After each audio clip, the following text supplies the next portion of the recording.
What's up, and welcome back to Interpreting the Stars, where today we're bringing it back to our weekly James Bond 007 preparation marathon with Roger Moore's first outing as the secret agent in Live and Let Die, the 8th film in the franchise. Can a fresh new face breathe fresh life into this never-ending saga, or is this a film that you should elide? Let's get cracking. This review is brought to you by the word of the day, elide, to leave out of consideration, aka omit. It's the land of voodoo that James Bond finds himself in Live and Let Die, when MI6 has some agents getting killed off left and right for no apparent reason, and James Bond is set to investigate. Well, these agents were investigating a man named Kananga. Pretty soon, Kananga learns about Bond's investigation, and every turn that Bond makes, Kananga isn't far behind. Meanwhile, Bond meets Solitaire, the next Bond girl who apparently has the ability to see into the future. All of a sudden, James Bond is wrapped up in tarot card reading, voodoo, the rising of the dead, and inflatable bad guys.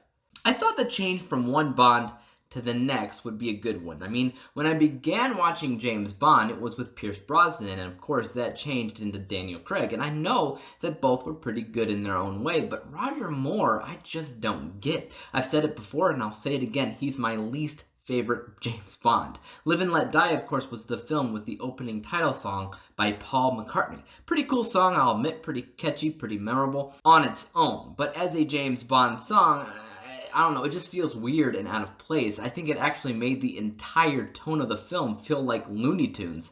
Maybe it's just me, though. It's not that Roger Moore is a bad James Bond by any means, but his movie suddenly introduced us to the world of the supernatural and magic, and it stopped making a lot of sense, ultimately losing its grip on reality. I don't know if they were attempting a Temple of Doom scenario or what, but James Bond isn't Indiana Jones. The supernatural is a pretty awesome plot device for some movies, and James Bond isn't one. Apart from the supernatural, this film also has some cartoony elements. Apart from the tacky theme song that doesn't seem to match James Bond, there's also a moment where a bad guy gets inflated, starts flying away like a balloon. I'm forced to think that ideas are running out for James Bond, and I know that they're not, but that doesn't stop me from feeling as much from this movie. Okay, so the part where James Bond jumps on alligators is pretty awesome from a practical effects kind of way.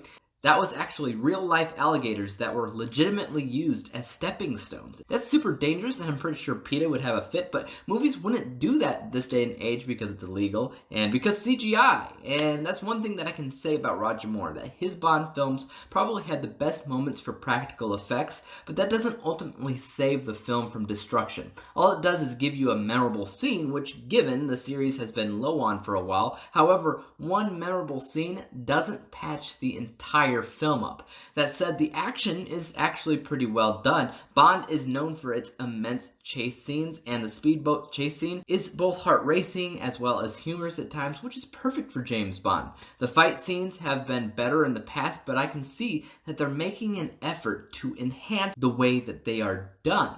They just need to perfect how to do it without speeding anything up, and the movies are really gonna do a lot better. The gadgets, they've also been better. They need to have that element where kids would watch it and be like, I want one of those. And what kid would really care about a magnetic watch, which is the gadget in this movie? Ultimately, Roger Moore needs some more practice before he can exhume that James Bond spirit. There needs to stop being supernatural stuff, because this is not the X-Files, it's James Bond. It's also not an episode of the Looney Tunes, so they need to get more grounded in reality. Live and Let Die had some good ideas, but for the most part, the film was drowsy. I do know that Moore has fans, so I'm waiting to see the film that has fans cheering.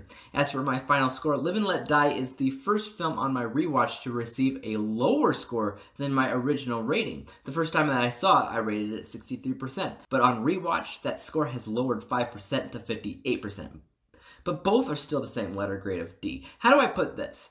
There just wasn't enough feeling of freshness to come out of this film. Given the fact that we have an introduction to a new Bond, it should make the audience fall in love with his interpretation, who would go on to continue to play James Bond the most times out of the rest. Thus far anyway, and Live and Let Die just doesn't do that. The story found at the heart of this film was obscure and unspecific, and the tone of the film was cartoony and supernatural.